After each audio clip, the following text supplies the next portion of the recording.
आणि आता एका लग्नाची गोष्ट. कोरोनामध्ये पती गमावलेल्या एका महिलेचा आज पुनर्विवाह झाला. त्या काळामध्ये निराधार झालेल्या कुटुंबियांना मुख्यमंत्र्यांनी दत्तक घेतलं होतं. या महिलेचं कुटुंब त्यापैकी एक. त्यामुळे आपल्या या लाडक्या बहिणीच्या विवाहात मुख्यमंत्रीही वऱ्हाडी झाले. बघूया नागपुरातल्या एका हृदय सोहळ्याचा हा स्पेशल रिपोर्ट.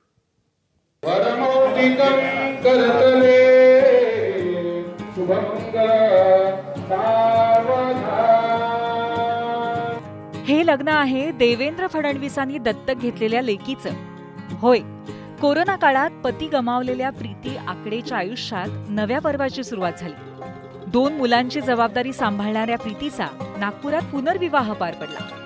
विशेष म्हणजे विरोधी पक्षनेते असताना मुख्यमंत्री देवेंद्र फडणवीस यांनी प्रीतीसह अनेक कुटुंबांचं पालकत्व स्वीकारलं होतं.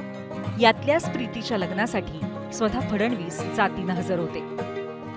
या सगळ्या परिवारांमध्ये मिळून 300 मुली आहेत. त्या सगळ्यांचा विवाह होतपर्यंत ही सगळी जबाबदारी संदीपजींच्या नेतृत्वात आम्ही स्वीकारलेली आहे. आज या विवाहाचं अतिशय समाधान आहे, कारण अतिशय कमी वयामध्ये अशा प्रकारच्या घटनेला प्रीतीला सामोरं जावं लागलं आणि आज एक स्थैर्य त्यांच्याही जीवनात येत आहे. ही आनंदाची गोष्ट आहे. काही शब्दात नाही सांगू शकत.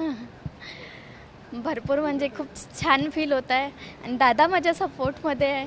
सगळे आहेत. एक मोठा संकट तुमच्या जीवनावर आला होता, मात्र जेव्हा समाज सोबत असतं आणि सामाजिक भान ठेवणारे लोक सोबत असतात, संकटातून बाहेर निघता येते. बिलकुल निघता येते.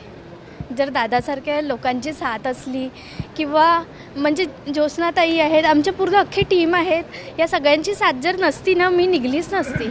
कोविडमध्ये जवळपास वय वर्ष 19 ते 25 या वयोगटातल्या आपल्या 293 बहिणींना दुर्दैवाने वैधव्य आलं आणि त्या बहिणींना आम्ही सोबत पालकत्व फाउंडेशनच्या अंतर्गत आम्ही त्यांना सोबत द्यायचं हे निश्चित केलं. आणि मला असं वाटतं की आज प्रीतीच्या विवाहापासून त्याचा एक उत्कृष्ट असा शुभारंभ होतो आहे.